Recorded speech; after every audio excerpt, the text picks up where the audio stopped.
es. Él fue el hombre. Él fue el hombre que pintó la Mona Lisa. Diseñó máquinas voladoras siglos antes de su tiempo y diseccionó los misterios del cuerpo humano con una precisión inigualable. La solución de Leonardo con el hombre de Vitruvio nos da una visión única del cuerpo humano, una que es obsesivamente simétrica, engañosamente simple, pero extraordinariamente hermosa. Para el mundo, Leonardo da Vinci fue el máximo símbolo del genio, una mente que parecía tener el plano del universo mismo. Pero cuando el gran artista finalmente yacía en su lecho de muerte, rodeado de silencio y bocetos inacabados, susurró algo que nadie esperaba. Lo que dijo en esos momentos finales cambiaría la forma en que la historia lo recuerda. Y no fue del tipo de despedida que uno imaginaría de un hombre como Leonardo, el genio en el trabajo. En la pequeña ciudad toscana de Vinci, en 1452, nació un niño que redefiniría los límites de la creatividad humana. Su nombre era Leonardo da Vinci, y su mente se convertiría en una de las más notables de la historia. Desde sus primeros años, Leonardo parecía incapaz de confinar su curiosidad a un solo campo. Fue pintor, inventor, anatomista, ingeniero, escultor, músico y filósofo, todo a la vez. Bajo la guía de Andrea del Verrocchio, un respetado artista y escultor florentino, el extraordinario talento de Leonardo se hizo evidente rápidamente. En el taller de Verrocchio, aprendió no solo a pintar, sino a pensar, a ver el mundo como una red de patrones, formas y mecánicas subyacentes. Esas lecciones moldearon todo lo que tocó. A sus 20 años, Leonardo ya había comenzado a eclipsar a su maestro. Cuenta la leyenda que cuando pintó un ángel en una de las obras de Verrocchio, el maestro mayor, asombrado por la perala habilidad del joven aprendiz, juró no volver a pintar jamás. Leonardo sentía una fascinación por el funcionamiento de la naturaleza, la estructura del cuerpo humano, los movimientos del agua, la mecánica del vuelo. Estudió cómo la luz se refractaba a través de la atmósfera, cómo los músculos se enrollaban debajo de la piel y cómo las aves inclinaban sus alas contra el viento. Para él, el arte y la ciencia no eran actividades separadas. Eran dos lenguajes que describían la misma verdad. Sus pinturas siguen siendo algunas de las obras más celebradas jamás creadas. La Mona Lisa, ahora alojada en el Louvre, es quizás la imagen más famosa del mundo. Luego vino La Última Cena, un mural que redefinió el arte religioso. Pintada en las paredes de un monasterio dominicano en Milán, la obra captura el momento preciso en que Jesús les dice a sus discípulos que uno de ellos lo traicionará. Y también está el hombre de Vitruvio, ese boceto icónico de un hombre inscrito dentro de un círculo y un cuadrado. Es un manifiesto de proporción, equilibrio y la relación entre la forma humana y el universo. Creado alrededor de 1490, mostró la obsesión de Leonardo con la armonía, la idea de que todo, desde el cuerpo humano hasta los planetas, sigue un orden matemático.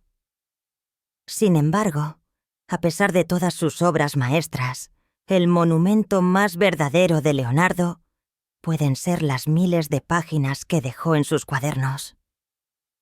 Llenos de notas escritas en espejo, bocetos de máquinas, estudios anatómicos e inventos caprichosos, son una ventana directa a su mente. Imaginó helicópteros, tanques y caballeros mecánicos siglos antes de que se hicieran realidad. Diseñó puentes, sistemas de canales y dispositivos para medir la humedad. Una página podría contener un plano de ingeniería, la siguiente, un estudio de un feto en el útero. Muchas de estas ideas nunca salieron de la página, pero eso no le importaba a Leonardo. Según relatos históricos, parecía mucho más interesado en el proceso de descubrimiento que en el resultado en sí. Sus cuadernos muestran a un hombre impulsado por una curiosidad implacable, alguien que no podía descansar hasta que entendiera cómo funcionaba el mundo. Observadores de su época lo describieron como brillante y distraído a la vez. Podía comenzar una comisión con pasión solo para abandonarla a mitad de camino porque una nueva pregunta había capturado su atención. Pero sus mecenas, duques, reyes y eruditos, toleraban esta excentricidad porque reconocían que su mente operaba en otro nivel. Era el tipo de pensador que podía diseccionar un cadáver por la mañana, diseñar una máquina voladora por la tarde y pintar lo divino a la luz de las velas por la noche. Lo que hace a Leonardo tan fascinante es que nunca pareció dejar de aprender. Incluso en sus últimos años, continuó llenando páginas con cálculos, bocetos y observaciones del mundo que lo rodeaba. Midió ríos, trazó mapas de ciudades y observó cómo la luz de la luna se reflejaba en el agua. Su búsqueda del conocimiento era infinita y, a menudo, lo llevaba hasta reinos que nadie más se atrevía a explorar. A medida que el siglo cambiaba y la fama de Leonardo se extendía por Europa, su reputación se convirtió en la de un genio que veía tanto lo visible como lo invisible. Fue celebrado por nobles, admirado por compañeros artistas y envidiado por rivales. Sin embargo, a pesar de todo su éxito, había algo inquieto en él. Detrás de las sonrisas serenas de sus retratos y la elegancia de sus diseños, se escondía un hombre que constantemente se preguntaba si había hecho lo suficiente. Esa inquietud lo seguiría hasta el final de su vida. Hasta un momento que dejaría al mundo atónito por lo que esta mente sin igual eligió decir: el perfeccionista y el procrastinador. A pesar de todos los elogios que la historia le da a Leonardo da Vinci, aquellos que trabajaron con él a menudo contaban una historia muy diferente. Una historia de interminables revisiones, segundas conjeturas y proyectos que parecían no terminar nunca. A lo largo de su carrera, Leonardo se hizo famoso por no cumplir con los plazos y abandonar comisiones que otros se habrían apresurado a terminar. Según los registros de Florencia y Milán, sus mecenas a menudo esperaban años, a veces décadas, por las obras que encargaban. Cuando otros lo culparon de pereza, aquellos cercanos a él sabían que no era así. Leonardo estaba impulsado por una obsesión con la precisión que rayaba en la parálisis. No podía terminar algo hasta que cada elemento, luz, movimiento, anatomía y proporción, coincidiera con la perfección que veía en su mente. Uno de los primeros ejemplos fue una obra conocida como La Adoración de los Magos, encargada por los monjes de San Donato en 1481. Se suponía que era un gran retablo que celebraba el nacimiento de Cristo. Leonardo comenzó con energía y visión, pero la pintura quedó incompleta. Hasta el día de hoy, existe como una maraña de bocetos y dibujos subyacentes. Un vistazo es a un proceso que nunca llegó a su conclusión. ¿Por qué? Los historiadores sugieren que el perfeccionismo de Leonardo lo alejó antes de que pudiera sellar el golpe final. Otro ejemplo es la estatua ecuestre de Francesco Forza, a menudo llamada Il Cavallo. Encargada en Milán por la familia Forza, estaba destinada a ser el caballo de bronce más grande jamás hecho. Leonardo pasó años perfeccionando el modelo, estudiando la anatomía de caballos reales y calculando cómo equilibrar una estructura tan inmensa. Incluso diseñó nuevos métodos de fundición para moldearlo. Pero antes de que pudiera completarse, El bronce fue reutilizado para armas durante la guerra. Los historiadores del arte han señalado que incluso cuando declaraba terminada una pintura, a menudo regresaba a ella más tarde, ajustando el sombreado o repensando la anatomía. Su técnica de espumato, la mezcla gradual de tonos, exigía capa tras capa de esmalte transparente. Cada adición tardaba días o semanas en secarse, convirtiendo una sola pintura en un proceso de años. El problema era que Leonardo no veía el tiempo de la misma manera que los demás. Para él, cada proyecto era un organismo vivo, algo que siempre se podía mejorar. Los informes de sus contemporáneos lo describen mirando una pintura durante horas, pincel en mano, perdido en sus pensamientos, luego agregando un solo y pequeño trazo antes de alejarse nuevamente. Uno de los retratos más vívidos de la personalidad de Leonardo proviene de Giorgio Vasari, un antiguo biógrafo que escribió vidas de los más excelentes pintores, escultores y arquitectos. Vasari describió a Leonardo como un hombre de intelecto divino y maravilloso, pero también como uno cuya mente estaba tan llena de cosas que rara vez terminaba algo que comenzaba. Las actividades científicas y médicas de Leonardo revelaron la misma atención obsesiva a los detalles. Se sabía que diseccionaba cuerpos humanos en secreto, no por curiosidad morbosa, sino para comprender cómo funcionaban los músculos, las venas y los huesos debajo de la piel. Sus dibujos anatómicos siguen siendo algunos de los más precisos jamás creados, con cada línea cuidadosamente etiquetada y medida. En sus notas, se reprendía a sí mismo por cualquier error, sin importar cuán pequeño fuera. Según sus cuadernos sobrevivientes, diseccionó más de 30 cadáveres a lo largo de los años, a menudo trabajando durante la noche, con la luz de las velas parpadeando contra la fría piedra de los hospitales florentinos. Incluso sus bocetos de ingeniería muestran signos de refinamiento interminable.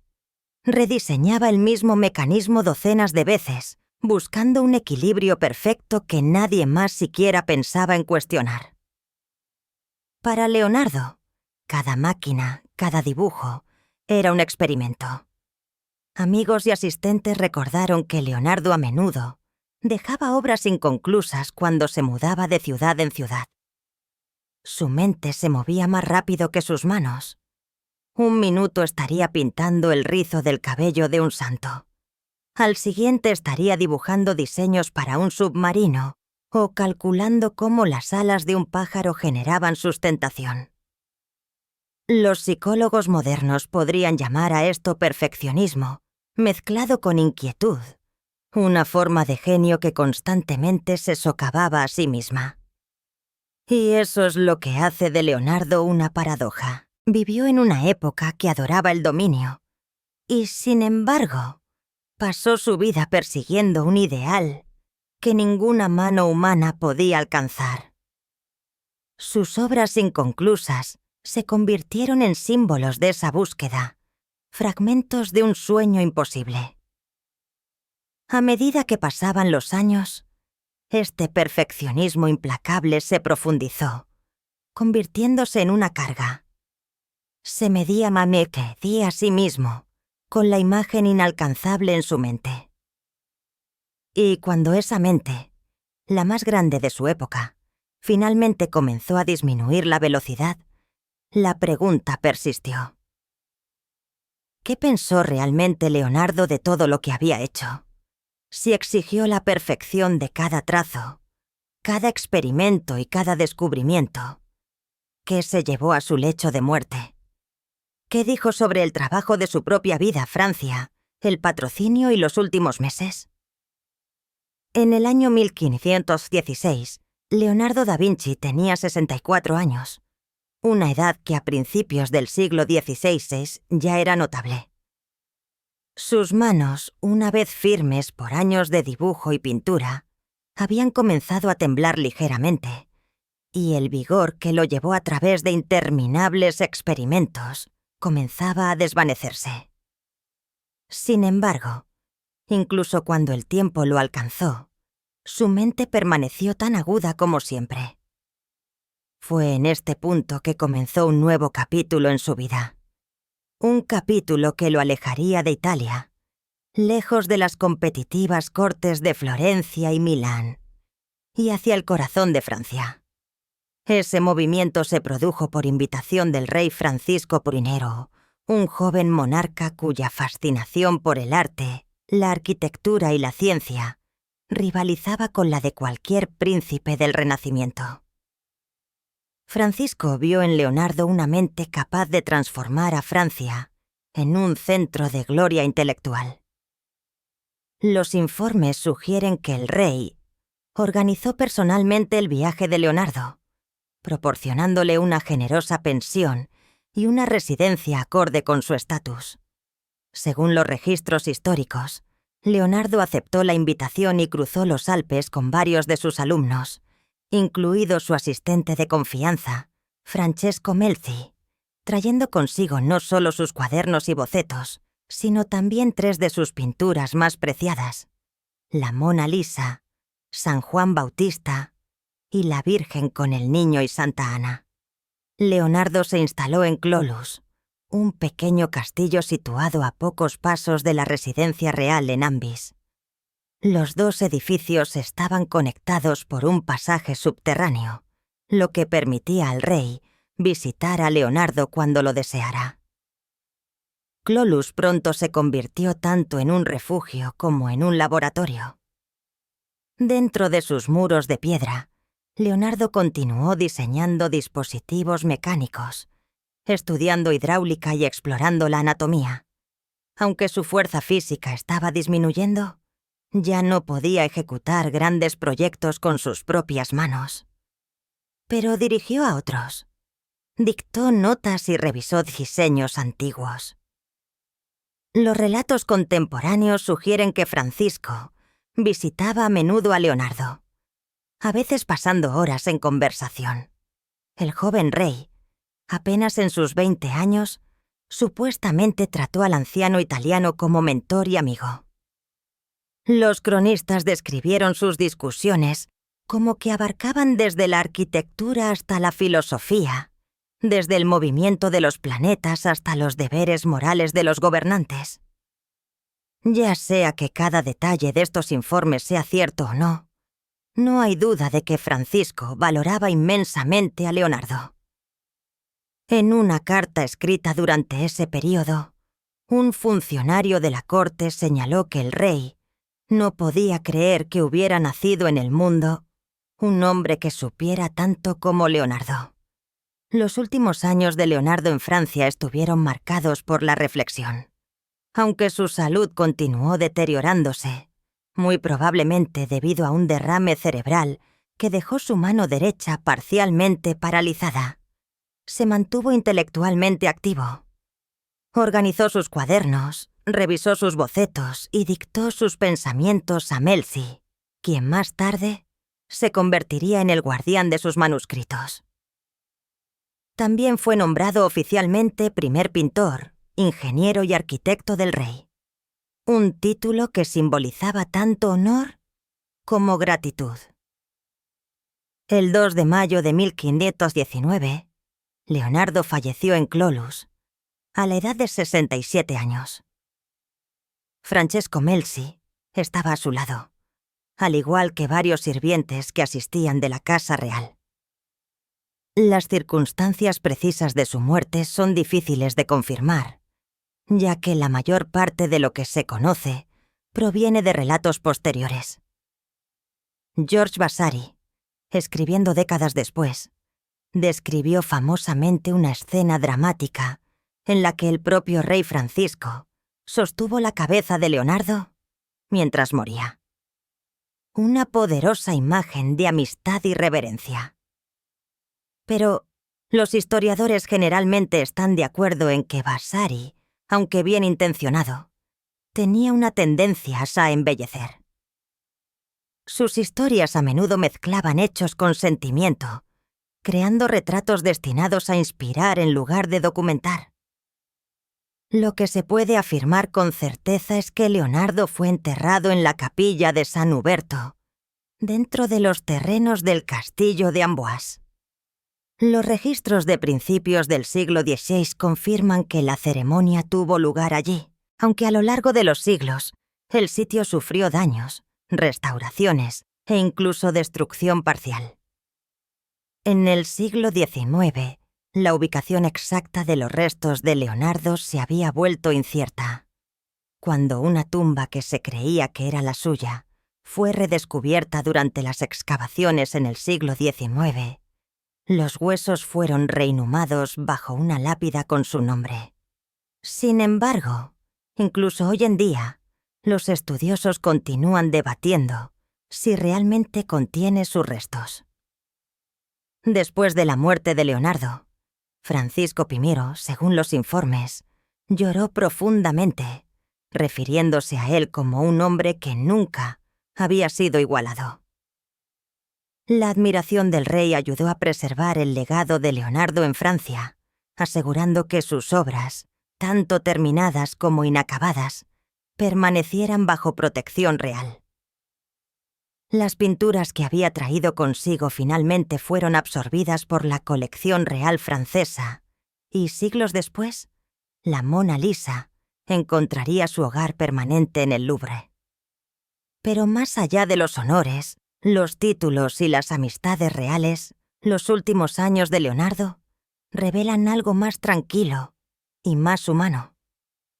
Muestran a un genio envejecido en paz con la investigación misma, todavía midiendo, todavía dibujando, todavía curioso.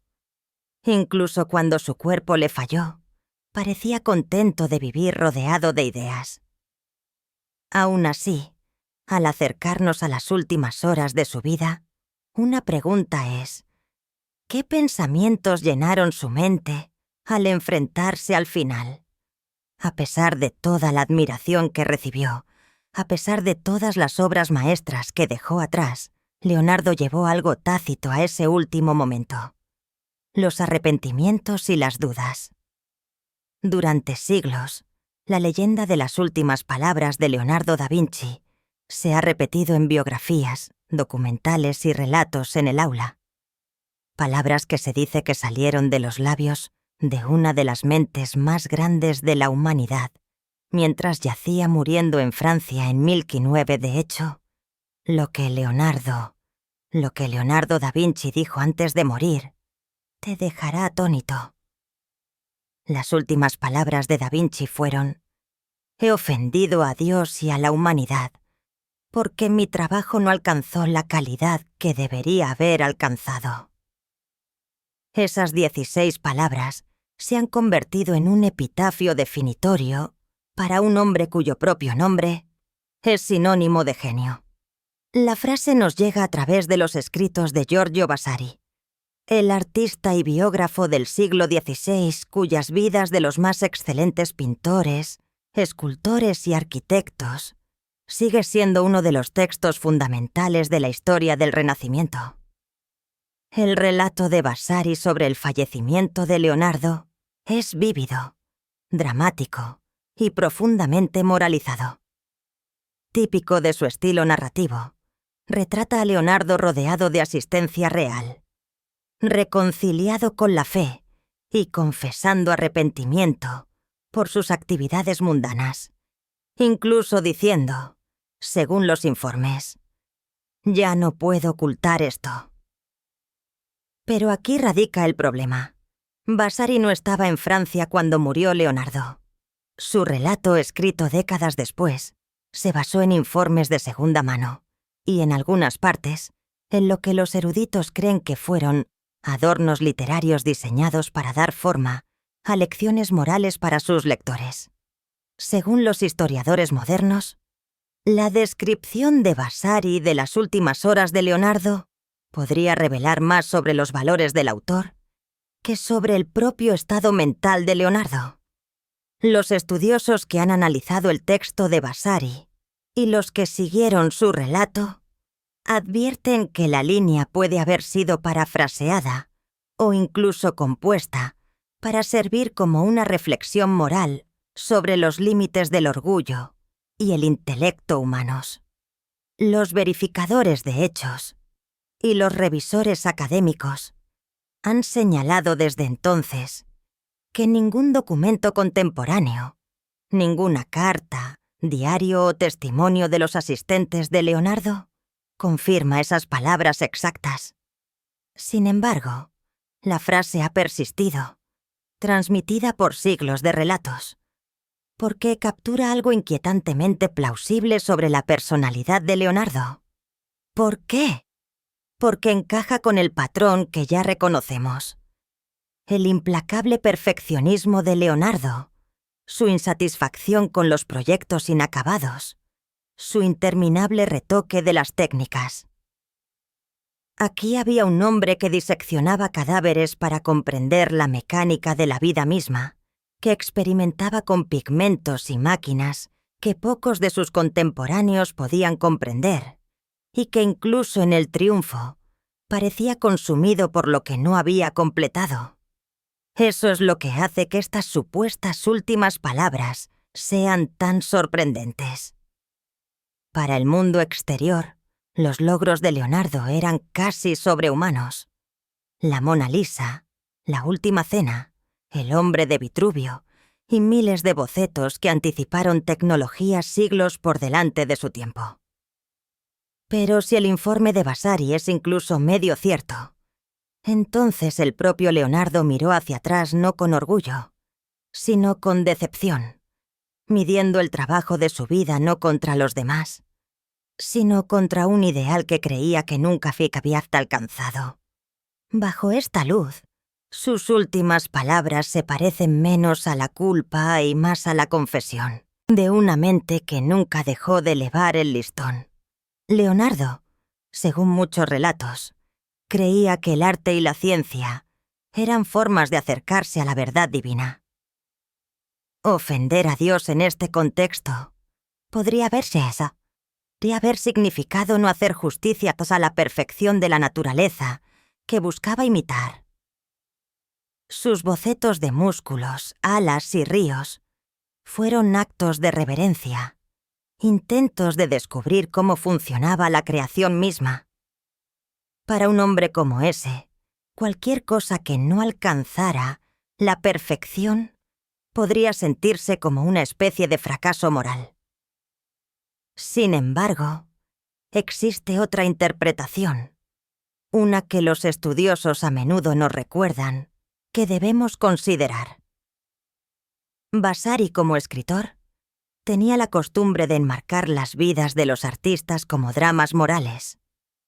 Sus biografías a menudo terminan con conclusiones reflexivas, casi sermónicas, destinadas a enseñar virtud o humildad. Desde esta perspectiva, las supuestas últimas palabras de Leonardo pueden no haber sido una cita exacta, sino una moral póstuma elaborada por el propio Vasari. Transforman la muerte de Leonardo en un cierre narrativo, el humilde genio reconociendo sus límites ante Dios, perfectamente adaptado a los ideales renacentistas de fe y moderación. Entonces, ¿qué versión creemos?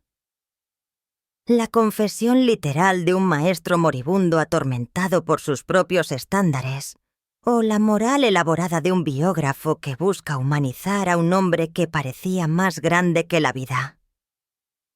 Lo que podemos decir con cautela histórica es que estas palabras han perdurado porque hacen eco de la paradoja de la vida de Leonardo. Un hombre que construyó máquinas voladoras pero nunca vio una despegar.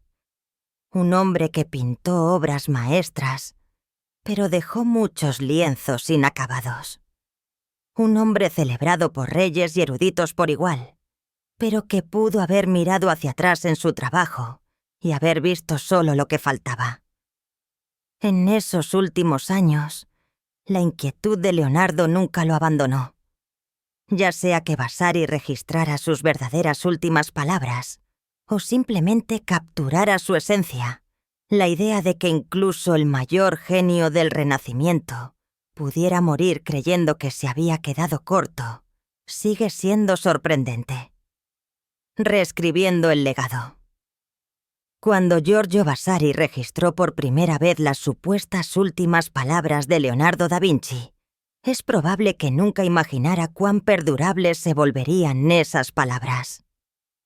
A lo largo de los siglos, esa sola línea ha viajado más lejos de lo que jamás lo hizo ninguna de las máquinas de Leonardo. Copiado, traducido, citado y dramatizado.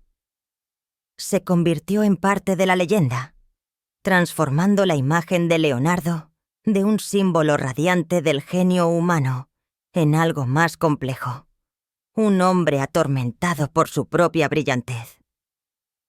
De las vidas de los artistas de Vasari, la línea se trasladó a las historias del arte del siglo XVII, luego a la literatura de la época romántica, donde la idea del genio torturado echó raíces. En el siglo XIX, escritores y filósofos citaban la supuesta confesión de Leonardo como prueba de que incluso las mentes más grandes sienten la carga del fracaso. Hoy en día, esas mismas palabras circulan sin cesar, a menudo despojadas de contexto, apareciendo como si fueran un hecho verificado, pero la verdad es mucho más matizada. Los historiadores modernos han tenido cuidado de recordar a los lectores que ninguna evidencia contemporánea confirma la cita textualmente. Vasari, aunque invaluable como biógrafo, tenía la costumbre de dar forma a sus narraciones para enseñar lecciones morales. Según los comentarios académicos y las revisiones de verificación de datos, incluidos los análisis publicados por investigadores modernos, la frase se entiende mejor como atribuida, no autenticada. Refleja cómo las generaciones posteriores querían ver a Leonardo como un hombre que encarnaba tanto la creatividad ilimitada como la profunda duda de sí mismo. Esta dualidad es parte de lo que mantiene viva la historia de Leonardo. La línea informada encaja perfectamente en dos mitos culturales perdurables. El primero es el tópico del sufrimiento por el arte, la noción de que los verdaderos artistas están siempre insatisfechos, que la grandeza y el tormento deben coexistir. El segundo es la narrativa del genio trágico, la idea de que la brillantez aísla a su portador, dejándolo incapaz de apreciar su propio éxito. En ambos casos, la cita le da al público una forma de humanizar a Leonardo. Nos permite imaginar que incluso una mente tan extraordinaria como la suya luchó con la inseguridad y la imperfección, tal como lo hacemos nosotros. Pero la fascinación también dice algo sobre nosotros. Como señalan los expertos en historia del arte, las personas a menudo se aferran a declaraciones finales dramáticas porque parecen destilar toda una vida en un momento profundo. Ya sea que Leonardo realmente dijera o no esas palabras, su poder emocional perdura porque suenan fieles a su carácter. Resuenan con lo que sabemos sobre su perfeccionismo. El hombre que reelaboraría una sola sonrisa durante años, que abandonó comisiones cuando los pigmentos no funcionaron como se esperaba, quien llenó cuadernos con diseños que nunca se construirían. Aún así, los eruditos instan a la precaución. Aceptar la cita al pie de la letra sin contexto es perder la lección más importante que ofrece la vida de Leonardo. Su carrera se definió por una curiosidad implacable. No era un hombre derrotado por la imperfección. Era un hombre que se negaba a dejar de cuestionar. Así que cuando escuchamos esa supuesta confesión, tal vez no sea la culpa lo que debamos escuchar, sino la humildad. Un reconocimiento de que no importa cuánto logremos, la búsqueda del conocimiento y la belleza es interminable. Esa es la conclusión moderna. Por un lado, la historia de Leonardo nos recuerda que la grandeza y la duda de uno mismo pueden coexistir.